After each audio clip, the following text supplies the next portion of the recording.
साथियों, अब हमको हमारे बैरिस्टर साहब को बोलना, जोर से नारा लगाओ, देखो देखो कौन आया।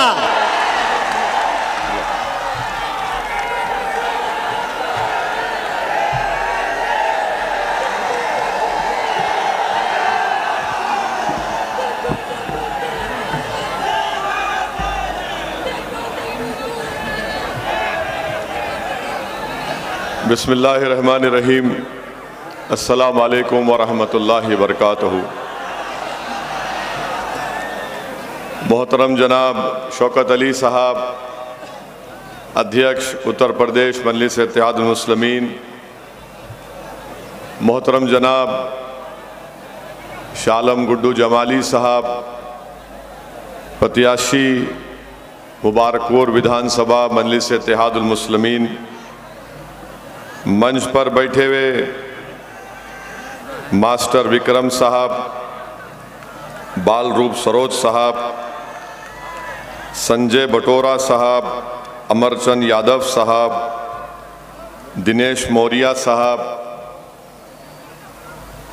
और तमाम कौम और मिल्लत के ज़िम्मेदारान, मुअज़्ज़िज़ उलमा इकराम, मेरे गयूर नौजवान साथियों और मेरी इज़्ज़तदार माँ और बहनों, आप तमाम का बेहद शुक्रिया कि आपने अपना कीमती वक्त निकाल कर आज की इस मीटिंग में शिरकत की।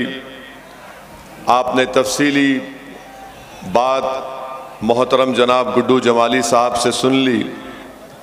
मैं आपसे सिर्फ यही गुजारिश करने आया हूँ कि 7 तारीख़ के दिन आप तमाम लोग मुत्तहिदा तौर पर अपने एक एक वोट का इस्तेमाल करिए और याद रखिए, अगर आप मुत्तहिद होकर अपने वोट का सही इस्तेमाल पतंग के निशान पर मोहतरम जनाब गुड्डू जमाली साहब के हक़ में करेंगे तो ये कामयाबी सिर्फ गुड्डू जमाली साहब की नहीं होगी, बल्कि ये कामयाबी आप तमाम के इत्तेहाद की, आपके सियासी शऊर की कामयाबी होगी। मेरे अजीज़ दोस्तों, मेरी इज़्ज़तदार माँ और बहनों, मैं सबसे पहले शुक्रिया अदा करता हूँ गुड्डू जमाली साहब का। उनको मुबारकबाद भी देता हूँ कि उन्होंने मजलिस इत्तेहादुल मुस्लिमीन से अपना टिकट लिया और मुबारकपुर की विधानसभा से मजलिस इत्तेहादुल मुस्लिमीन के प्रत्याशी बने। मैं आपको इसलिए कह रहा हूं कि हम ये बता रहे हैं आपको कि ये मजलिस जो लड़ रही है, पिछले 64 साल से हम भारत की जमहूरियत में, भारत के लोकतंत्र में हिस्सा ले रहे हैं और हमारा मानना ये है कि जब तक आपकी सियासी क़ियादत, आपका नेता नहीं बनेगा, आपके मसाइल, आपके तकालीफ, आपके नाइंसाफ़ियों का ख़ात्मा नहीं होगा। हमारा पैगाम यही है कि भारत का संविधान जिसको बाबा साहिब अम्बेडकर ने बनाया, उस संविधान में बाबा साहिब ने प्रियम्बल में लिखा, लिबर्टी आज़ादी, इक्वालिटी यानी मसावात, फ्रेटर्निटी भाईचारगी और जस्टिस इंसाफ। ये 4 चीज़ें ऐसी हैं कि अगर आपको इन चारों चीज़ों को हासिल करने का है, इंसाफ को, मसावात को, भाईचारगी को, तो आपको एक सियासी ताकत बनना पड़ेगा। अम्बेडकर ने यह संविधान ज़रूर बनाया, मगर अम्बेडकर ने कहा कि इन 4 चीज़ों को जब तक पिछड़ा समाज, अति पिछड़ा समाज, दलित और अल्पसंख्यक समाज, जब तक तुमको इंसाफ नहीं मिलेगा, भाईचारगी नहीं होगी, मसावात नहीं होगा, तुमको आज़ादी नहीं मिलेगी। और आज़ादी का मतलब इज़हार ख्याल का, बोलने का, अपने हम क्या खाएंगे, क्या पहनेंगे, वो हमारा मौक़िफ़ है। ये जब तक आप अपनी सियासी क़ियादत को नहीं बनाएंगे, आप अपने मसाइल को हल नहीं कर सकते। यही लड़ाई मजलिस इत्तेहादुल मुस्लिमीन की है। हमारी लड़ाई किसी हमारे हिंदू भाई के खिलाफ ना थी, ना है, ना कभी रहेगी। अगर आज असदुद्दीन ओवैसी हैदराबाद से निकलकर मुबारकपुर की मुबारक सरजमीन पर आया है तो मैं 2 मरतबा का विधायक और 4 मरतबा मुझे हैदराबाद की अवाम ने अल्लाह के फजलो करम से मुझे सांसद के तौर पर मुंतखब किया। और अगर कोई 4 मरतबा पार्लियामेंट का इलेक्शन जीतता है तो मुझे हर समाज का साथ मिलता है हैदराबाद में, तभी तो हम जीतते हैं। हमको जो मुकाबला करने हमसे बीजेपी के लोग आते हैं, हमसे मुकाबला करने कांग्रेस के लोग आते हैं, जब उनको हार हो जाती है तो बोलते हैं ओवैसी ने ध्रुवीकरण की राजनीति की, ओवैसी ये किया। मैं आपको ये बताने आया हूं कि मैं जिस खानदान से या जिस घराने से आता हूं, मैं कोई नवाब खानदान से निकल कर नहीं आया, मैं कोई रईस खानदान या आला खानदान से निकल कर नहीं आया। मेरे बुजुर्ग वकालत करते थे, मेहनत और जुस्तजू की, अपने उसूलों पर डट कर कायम रहे। उन्होंने कहा कि हम भारत के संविधान में रहकर अपनी सियासी लड़ाई लड़ेंगे। आज यही वजह है कि सरजमीन हैदराबाद में मजलिस इत्तेहादुल मुस्लिमीन ने 1984 में अक़लियतों के लिए, मुस्लिम अक़लियत के लिए एक मेडिकल कॉलेज खोला, engineering, MBA, MCA, school of nursing, school of pharmacy खोला। हम 2 अस्पताल चलाते हैं। हर साल गवर्नमेंट के 10वीं जमात के उर्दू मीडियम स्कूल में उनकी 10वीं जमात की एग्जामिनेशन फीस हम देते हैं, उनके लिए बैग देते हैं। और अगर कोई बच्चा या बच्ची उसमें उनका 80-90% ग्रेड आता है तो एक एक को 5-5, 6-6 हज़ार का नक़द इनाम देते हैं। ये काम कैसे किया हमने ये काम इसलिए किया कि वहां की अवाम ने मजलिस इत्तेहादुल मुस्लिमीन को अपने मताए अजीज माना, मजलिस इत्तेहादुल मुस्लिमीन की क़यादत बनाई, सियासी क़यादत बनाई, मुत्तहिद हुए, क़यादत बनाई, तो मजलिस ने इन चीज़ों को कायम किया। ये तमाम इदारे असदुद्दीन ओवैसी के ख़ानदान के नहीं हैं, ये तमाम इदारे मेरे मरने के बाद मेरी औलाद में नहीं जाएंगे। ये कौम का सासा है और कौम ही इसकी मालिक रहेगी और सुबह क़यामत तक आबाद रहेंगे। तो ये काम करने के लिए मैं आपसे अपील कर रहा हूं कि काम आपको करना है। और कैसे होगा काम? यकीनन मैं आपका शुक्रिया अदा करता हूं कि आपने 2 मरतबा मोहतरम गुड्डू जमाली साहब को आपने यहां से विधायक बनाया, मगर अब की बार जो गुड्डू जमाली साहब चुनाव लड़ रहे हैं उसमें और पहले के चुनाव में फर्क ये है कि गुड्डू जमाली अब इलेक्शन लड़ रहे हैं तो आपको नेता बनाने के लिए लड़ रहे हैं, आपकी क़यादत को बनाने के लिए लड़ रहे हैं, दलित समाज को एक आवाज देने के लिए, मुबारकपुर की जनता को एक विकल्प देने के लिए। और आपसे गुड्डू जमाली कह रहे हैं कि अब हम दरी नहीं बिछाएंगे, अब हम अपनी जवानी को नहीं कुर्बान करेंगे, अब हम नेता बनाएंगे ताकि हम अपने हक की लड़ाई लड़ेंगे। और लड़ना भी है, जब तक कमजोर को मजबूत नहीं बनाया जाएगा, जब तक मजलूम से इंसाफ नहीं होगा, जमहूरियत कैसे कामयाब होगी बताइए आप। आज जो गुड्डू जमाली के खिलाफ जो सियासी पार्टियां आकर गुड्डू जमाली की कामयाबी को रोकने की कोशिश कर रहे हैं वो कमजोर नहीं है। समाजवादी पार्टी के नेता अखिलेश कमजोर नहीं है, ताकतवर है। बीजेपी कमजोर नहीं है, ताकतवर है। आप कमजोर हैं। तो इंसाफ ये होना चाहिए कि कमजोर को ताकतवर बनाना चाहिए, ताकतवर को और ताकतवर बनाने से इंसाफ नहीं होता। ताकतवर को और ताकत देंगे वो जालिम बन जाएगा, जुल्म करेगा, और करते आ रहे हैं। तो ये लड़ाई आपके हक की है, ये दरी बिछाने नहीं बिछाने की लड़ाई है। और हम 4 मरतबा के MP हैं। हम पूछना चाह रहे हैं समाजवादी पार्टी के नेता से, अखिलेश यादव से, मुलायम सिंह यादव से, आपने अपने क्षेत्र में आजमगढ़ की पार्लियामेंट कॉन्स्टिट्यूएंसी में आपने क्या काम किया बताओ? क्या काम किया आपने बताओ? क्या आपने किया बताओ आपको तो यहां की जनता ने झोली भर भर के खैरात के तौर पर वोट दिए थे, आपको सांसद में भिजाया, मुख्यमंत्री बनाया, बेटे को बनाया, फिर बेटे को आपने एमपी बनाया। आपने किया क्या यहां पर बताओ हमको, सिवाय डर पैदा करने के, सिवाय खौफ पैदा करने के। मेरे अजीज दोस्तों और बुजुर्गों, हमने क्या किया? हम भी 4 मर्तबा के एमपी है। एक विधानसभा की मिसाल दे रहे हैं जिसका नाम कारवान है, वहां पर जाइए, गोलकुंडा किला है, उसके दामन में हमने अपने एमपी फंड से 10 करोड़ की लागत से हमारी बेटियों की तालीम के लिए एक इंटर और डिग्री कॉलेज बनाया है। 10 करोड़ की लागत से 100 हमारी बेटियां वहां पर पढ़ती हैं, हिजाब पहनकर, बगैर हिजाब, जो भी उनकी मर्जी आती है, पढ़ के जाती है, गरीब परिवार की। आपने क्या किया? आपने कुछ नहीं किया। आप शिक्षा पे क्या किया बताओ? कुछ नहीं किया आपने। तो याद रखिए, जब तक आपका नेता नहीं होगा, आपकी आवाज कोई नहीं सुनेगा।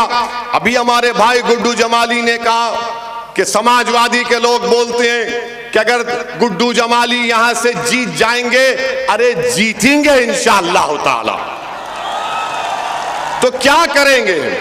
मजलिस के अगर 6, 7 या 8 जीत गए तो क्या करेंगे? हम उनको जवाब देना चाह रहे हैं। समाजवादी के भी 5 एमपी हैं लोकसभा में, 5 है ना? समाजवादी के 5 है और मजलिस इत्तेहादुल मुस्लिमीन के 2 हैं, एक असदुद्दीन और एक इम्तियाज जलील। मगर समाजवादी के 5 में अगर अखिलेश भी खड़े हो गए, मुलायम भी खड़े हो गए, तो भारत की लोकसभा हिलती नहीं। भारत की लोकसभा के दरो दीवार कब कांपते हैं? जब असदुद्दीन गरीब और मजलूम की इंसाफ की बात करता है। यही तो काम आपको करना है कि जब गुड्डू जमाली जीतकर उत्तर प्रदेश की विधानसभा में अब की बार जाएंगे, तो उनकी जबान पर ना बसपा का ताला होगा, ना सपा की को रोक टोक होगी। वो आपकी जबान में हाकिम वक्त को बताएंगे, मुबारकपुर हो, उत्तर प्रदेश हो, अब जुल्म नहीं चलेगा, अब इंसाफ और हक की मुतालबा होगा। मेरे अजीज दोस्तों और बुजुर्गों, यही पैगाम आपको हम देने आए हैं, यही पैगाम आपको देने आए हैं। अब जहां कहीं भी हम चले जाते, जहां कहीं भी हम कैंपेन करते, वहां पर यह इल्जाम लगा दिया जाता कि ओवैसी आया है और बीजेपी को फायदा पहुंच जाएगा। अरे ये बताओ, 2019 के लोकसभा चुनाव तो हम नहीं लड़े, तो फिर मुलायम सिंह की मैनपुरी में मेजॉरिटी कैसे कम हो गई? अच्छा, यहां पर अखिलेश जीते तो क्यों जीते बताओ? अगर आप वोट नहीं डालते तो जीतते वो। ईमानदारी से बोला, अगर आप वोट नहीं डालते तो जीतते वो। अगर गुड्डू जमाली उनको मुबारकपुर से मेजॉरिटी नहीं दिलाते तो जीतते वो। नहीं जीतते। मगर सियासत आपसे की जा रही है, हम सियासत नहीं कर रहे हैं। हम सियासत में है आपको इंसाफ दिलाने के लिए, नेता बनाने के लिए। समाजवादी आपसे सियासत कर रही है, धोखा दे रही है। क्यों नहीं मुबारकपुर को, जब दिल्ली हमारे देश की राजधानी है, मुंबई हमारी कमर्शियल राजधानी है, क्यों नहीं मुबारकपुर को इल्म की राजधानी बनाया जाए? मुबारकपुर को इल्म की राजधानी बनाया जा सकता है। यहां पर बड़े बड़े मदरसे, अरे क्यों सिर्फ लोहिया के नाम से आप नेशनल लॉ कॉलेज खोलते? अरे हसरत मोहानी के नाम से मुबारकपुर में नेशनल लॉ कॉलेज क्यों नहीं खुला जा सकता? खुलना चाहिए, मगर कोई तो बोल ही नहीं पाते। अच्छा, आपसे अब आके समाजवादी के लोग आपके इलाकों में, हमारे घर में, अतराफ में आकर खौम खौम खौम की बात करते हैं ना? ए भैया, कौम की बात है, कौम का मामला है। और कौम का क्या हाल है? हमने आज से 8 महीने पहले माहिरीन को बिठाकर हमने एक स्टडी करवाई कि उत्तर प्रदेश में अल्पसंख्यक समाज मुसलमानों का क्या मौक़िफ़ है। रिपोर्ट है हमारे पास, हमारे वेबसाइट पर अवेलेबल है। आपको मालूम, जो कौम कौम की बात करते हैं उनसे पूछो। और अगर हम जो कह रहे हैं, अगर कोई इनकार कर रहा है, आंकड़े दे रहे हैं, जगह बता दो, 7 तारीख से पहले वक्त बता दो, चाहे दुनिया का बड़ा माहिर सप्पा वाले ला लो, 10 मिनट के अंदर तुम उठकर भाग जाओगे हमारे सामने से। आपको तकलीफ होगी हम जो बयान कर रहे हैं। आपको मालूम, उत्तर प्रदेश में अगर 10 मुस्लिम छोटे बच्चे और बच्चियां हैं तो 7 पढ़ना लिखना नहीं जानते, हिसाब किताब करना नहीं जानते। आपको मालूम, उत्तर प्रदेश में सबसे कम बैंक अगर किसी इलाकों में है तो अल्पसंख्यक समाज और दलित इलाकों में बैंक कम है। इसका जिम्मेदार मैं हूं। क्या आपको मालूम, अगर 10 बच्चे हाई स्कूल को जाते हैं तो सिर्फ 3 मुकम्मल करते, यानी 7% हाई स्कूल मुकम्मल करते, इसका जिम्मेदार मैं। ग्रेजुएट सिर्फ 4% है मुसलमानों के, इसका जिम्मेदार मैं। 5 और 14 साल के दरमियान में सबसे ज्यादा उत्तर प्रदेश में बच्चा मजदूरी करने वाले कौन? मुसलमान, इसका जिम्मेदार मैं।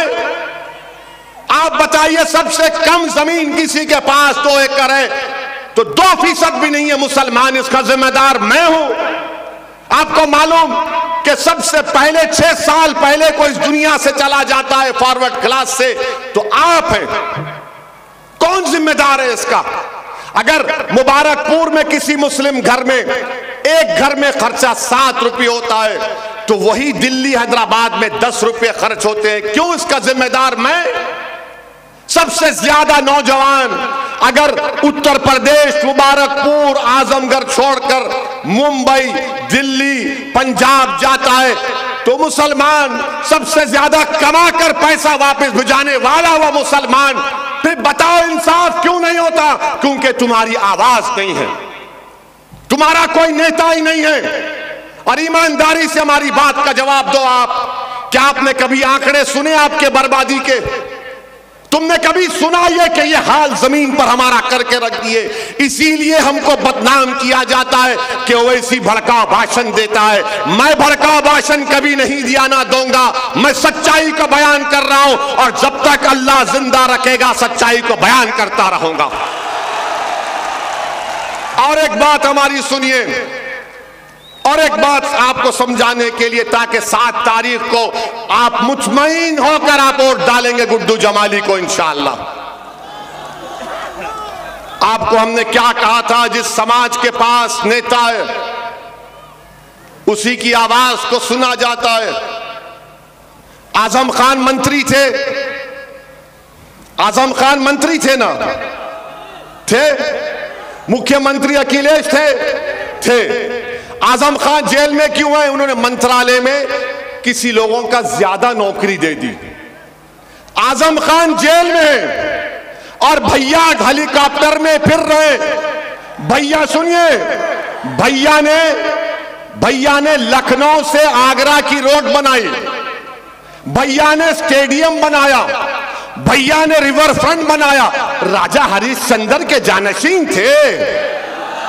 दूध नहीं पिया, मलाई नहीं खाई, घी घर को लेकर नहीं गए। अरे पूरी भैंस को उठाकर लेकर चले गए, मगर जेल में आजम है और अखिलेश बाहर है। तो मालूम हुआ आपकी आवाज नहीं है, आपकी आवाज नहीं है, कोई पूछने वाला नहीं है।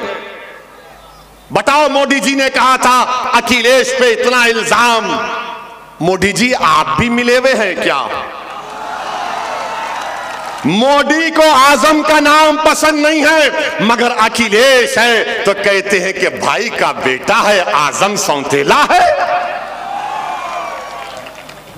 और एक मिसाल, महाराष्ट्र के नवाब मलिक उतरोला के रहने वाले हैं, बलरामपुर जिले के। नवाब मलिक पर इल्जाम क्या है कि उन्होंने 1999 में एक जमीन खरीदी, वो नहीं खरीदे, वो जेल में चले गए। और उन्हीं की राष्ट्रवादी कांग्रेस का डिप्टी सीएम है। मोदी ने अपने भाषण में कहा कि अजीत पवार पर 3000 करोड़ रुपए का फ्रॉड करने का इल्जाम मोदी ने लगाया। जेल में कौन है? नवाब मलिक है, क्योंकि नवाब मलिक सौतेला है और मोदी के लिए अजीत पवार भाई है। आपकी कोई आवाज नहीं है। अब जब हमने इसको उठाया तो समाजवादी और महाराष्ट्र में खलबली मच गई कि अरे इसकी जबान को कोई तो रोको, ये क्या क्या बोले जा रहा है। ये सच्चाई हम आपसे कह रहे हैं। गुड्डू जमाली से जो सलूक किया गया, क्या वो आपको पसंद है? मेरे भाई, अगर असदुद्दीन ओवैसी मुबारकपुर का नहीं हूं, अगर मैं आपके घर पे आ जाऊंगा और आपसे कहूंगा कि मैं तुम्हारे सामने झोली फैलाकर तुमसे भीख मांग रहा हूं कि गुड्डू जमाली को कामयाब कर दो, तो आप बोलेंगे यार मेरे घर को आ गया ये लड़का, ये दीवाना मेरे घर को आ गया। आप बोलेंगे बैठो, सर पे हाथ रखाएंगे, बुजुर्गों से पानी पिलाएंगे और बोलेंगे तुमने हमारे घर पर आया, तुमने हमारे चौखट पर आ गए तुम, अब हम तुम्हारा साथ देंगे। अखिलेश यादव ने क्या किया? गुड्डू जमाली को मुबारकपुर से अपने घर पर बुलाया, घर के अंदर बिठाया और बोला कि कहां से लड़ना चाह रहे लड़ लो, आप पूछ लो गुड्डू जमाली साहब से। आप हम जाने के बाद घर पे बुलाकर पीठ में खंजर मारता है ये और बोलता है कि टिकट नहीं देंगे। अरे अखिलेश, अब हम टिकट मांगने वाले नहीं, हम बांटने वाले बन चुके हैं इंशाअल्लाह ताला। तुम घर कर बुलाकर किसी मेहमान की तौहीन करते हो, वो तुम्हारा तरीका होगा। अगर हमारे घर पर हमारा दुश्मन भी आ जाता है तो हम उसको गले लगा लेते हैं, ये हमारा तरीका है। मेरे अजीज दोस्तों और बुजुर्गों, इसीलिए हम आपसे कह रहे हैं कि अब दरी नहीं बिछाएंगे, अब दरी नहीं बिछाएंगे। और अखिलेश यादव से पूछा गया कि कर्नाटका की वो बच्ची जो हिजाब और निकाब का मसला चल रहा है, मीडिया ने पूछा बोलो अखिलेश इस पर कुछ बोलो, तो अखिलेश ने कहा सुनाई नहीं दे रहा है। हिजाब और निकाब की बात आई तो बहरे पड़ गए, और जब बात आई पूछा गया मीडिया ने मुस्लिम वोट, तो कहा कुछ नहीं सुनाई दे रहा है। आपने सुना ना वो वीडियो अखिलेश का? अब अखिलेश को क्या सुनाई दिया मालूम आपको? अखिलेश को क्या सुनाई दिया? अखिलेश को सुनील सिंह की तकरीर सुनाई दी, जिसमें उसने कहा था कि मुस्लिम महिलाओं को जो मरे हुए हैं उनकी कब्रों से निकालकर उनका बलात्कार किया जाएगा।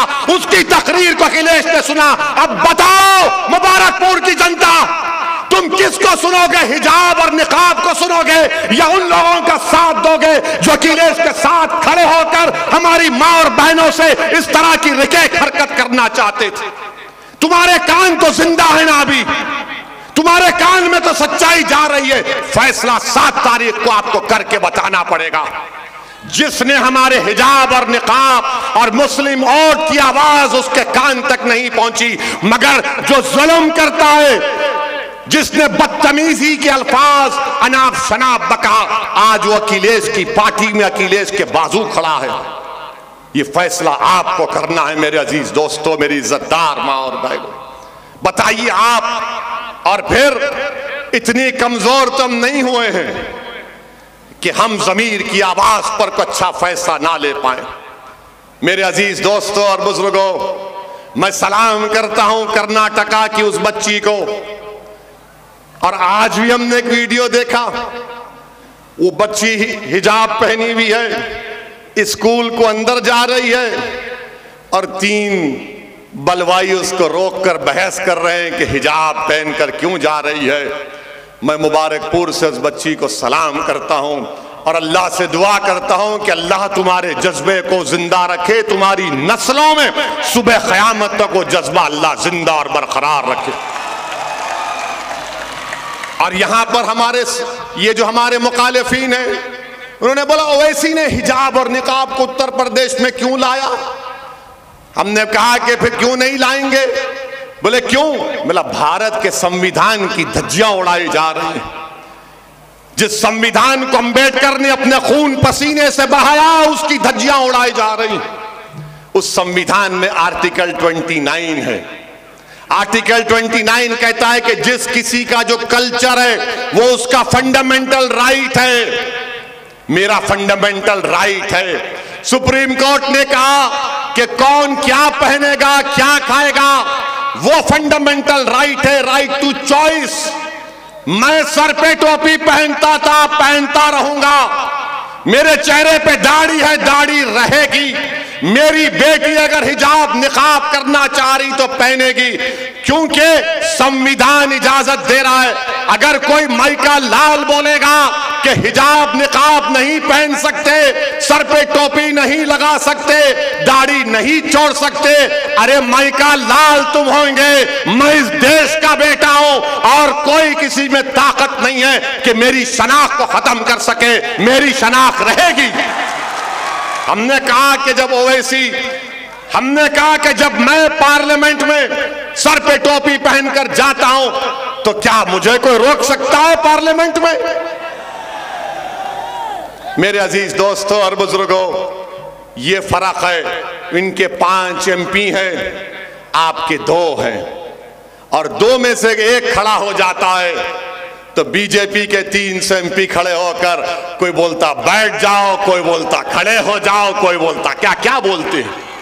मगर जब समाजवादी के लोग खड़े होते हैं वो बोलते अपना है बोलने दो, अपना है बोलने दो। मेरे भाई, जब हम 2019 जुलाई में 4थी मर्तबा MP बनकर गए, हर MP को ओथ लेना पड़ता, हल्फ लेना पड़ता। हमने अल्लाह के नाम पर, भारत के संविधान पर ओथ लिया।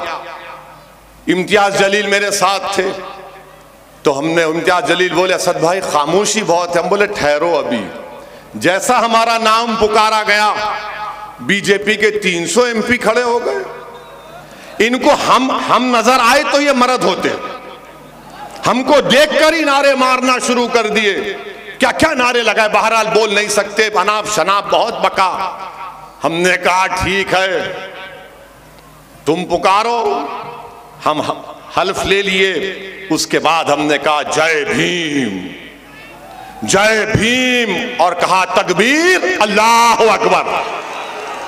बीजेपी के MP की तरफ पलट कर देखे हम, बोलो बेटा अब क्या है? समझ में नहीं आया, जय भीम और अल्लाह अकबर बोल दिया।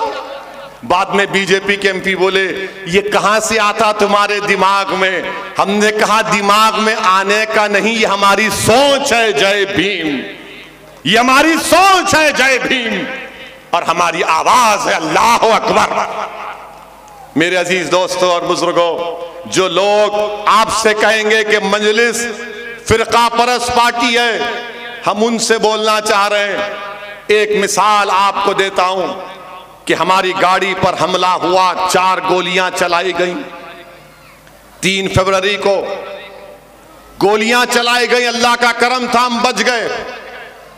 हम 4 मर्तबा के MP हैं, 6 फीट करीब से हमने अपनी मौत को देखा, मगर उस दिन हमारा वक्त नहीं था।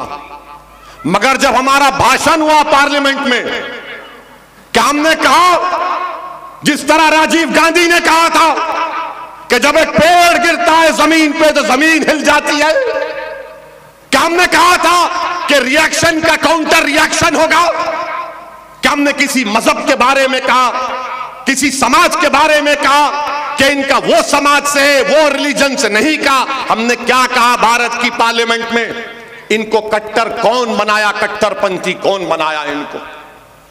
बताओ, जब हम पे गोलियां चलाई गई तब भी हमने अपने उसको बहाना नहीं बनाया ध्रुवीकरण की राजनीति करने का। और हम तो कह चुके हमारे खानदान में, हमारे भाई बहन को, कि अगर हम मर भी जाते तो किसी के ऊपर आंच नहीं आनी चाहिए, क्योंकि हमारा वक्त तय हो चुका है इस दुनिया से जाने का।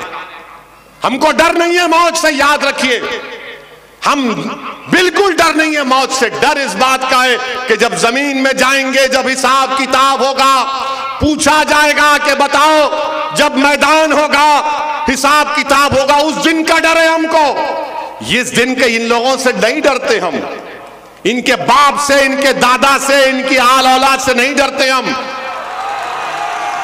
4 गोलियां चला रहे, 1 लाख चला लो, अगर अल्लाह ने फैसला नहीं किया तो कुछ नहीं होगा। हम तूफानों में अपना चिराग जलाने का हुनर सीख चुके हैं। मेरे अजीज दोस्तों और बुजुर्गों, ये बात आपको इसलिए कह रहे हैं कि आप समझिए कि हम आपको क्या पैगाम दे रहे हैं। यहां से गुड्डू जमाली इंशाअल्लाह जब कामयाब होंगे, वो आपके नेता बनेंगे, वो मुबारकपुर का विधायक होगा, वो मुसलमान का भी होगा, हमारे हिंदू भाइयों का भी होगा, दलित भाइयों का भी होगा, ओबीसी भाइयों का भी होगा, सबका होगा।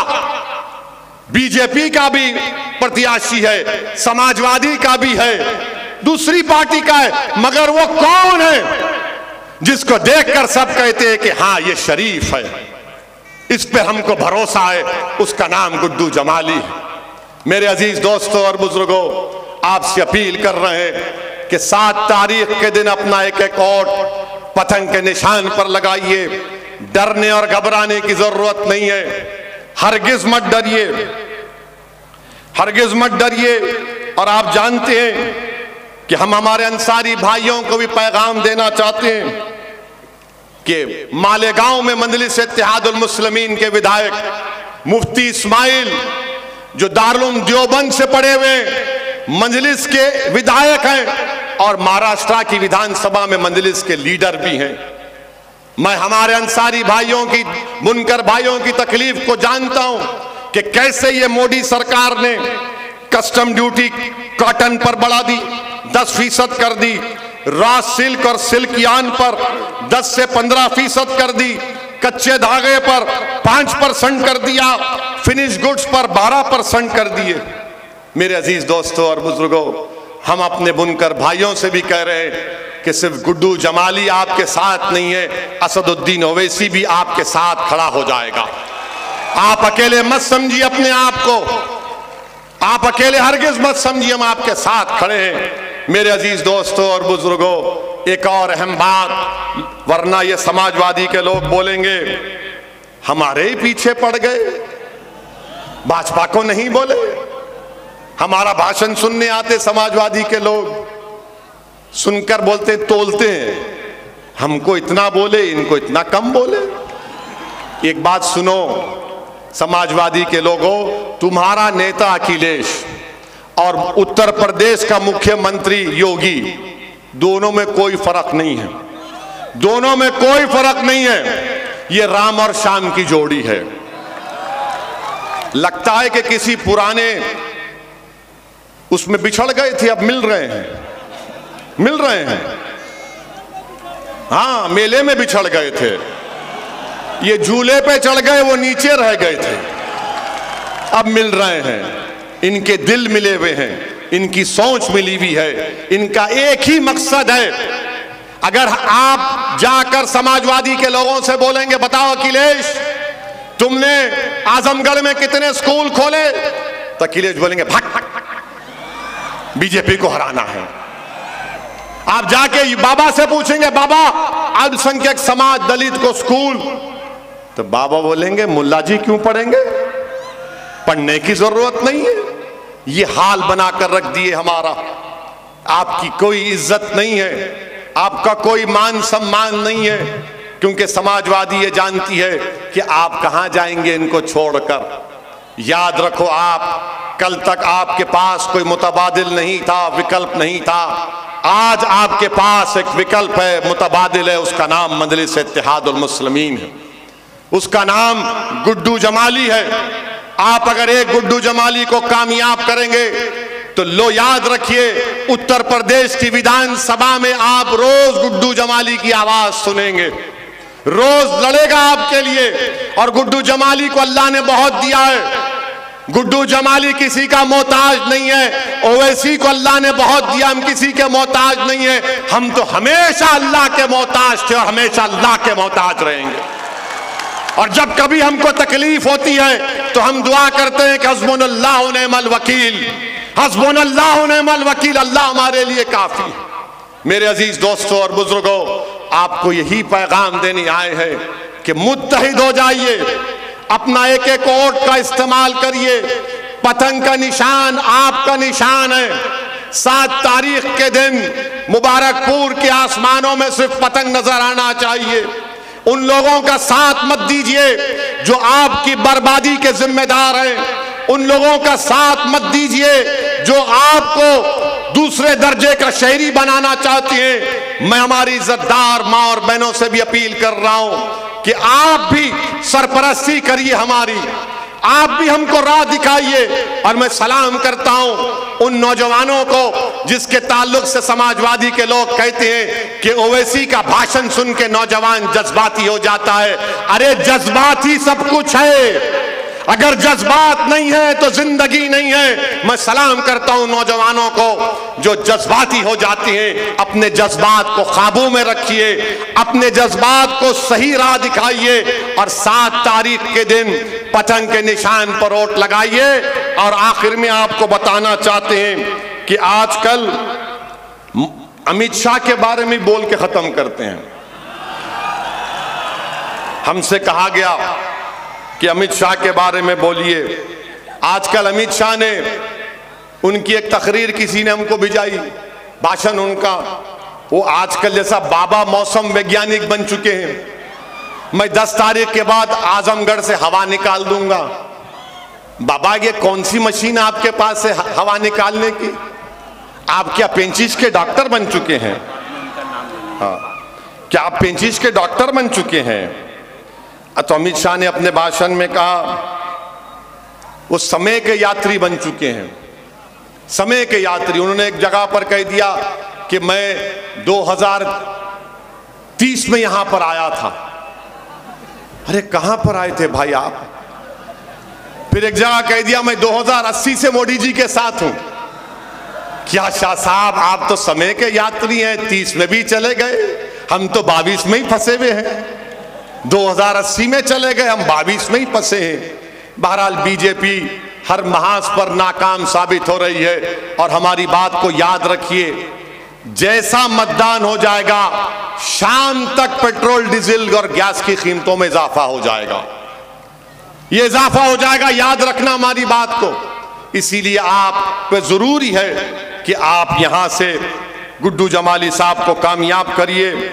मैं शुक्रिया अदा करता हूं हाजी मंजूर साहब का, हाजी रफ़ी साहब का, हाजी नुमान साहब का, हाजी लुकमान साहब का, हाजी साबेर का, नईम साहब का, मुफीद अहमद पप्पू साहब का, जुबैर अहमद साहब का, महबूब अंसारी प्रधान साहब का और अफरोज साहब का, आप तमाम का। क्या आप लोग ये वादा कर रहे हैं कि 7 तारीख को आप सब मिलकर गुड्डू जमाली को पतंग के निशान पर बटन दबाएंगे? हाथ उठाकर पैगाम दे दीजिए। हमारी माँ और बहनों से भी अपील कर रहे हैं कि आप भी इसको याद रखिए, ये आपकी लड़ाई है, आपको अपना कायद बनाने का है और गुड्डू जमाली को आप कामयाब करेंगे, ये आपकी कामयाबी होगी। बहुत बहुत शुक्रिया। अस्सलाम वालेकुम व रहमतुल्लाहि व बरकातुहू।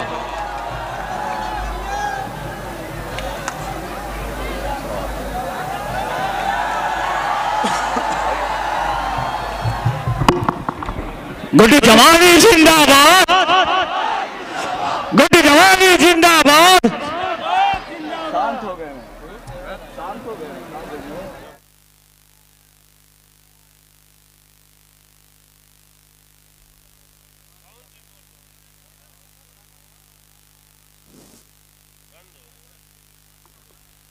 गुड्डू अरे के बंद कर दिया।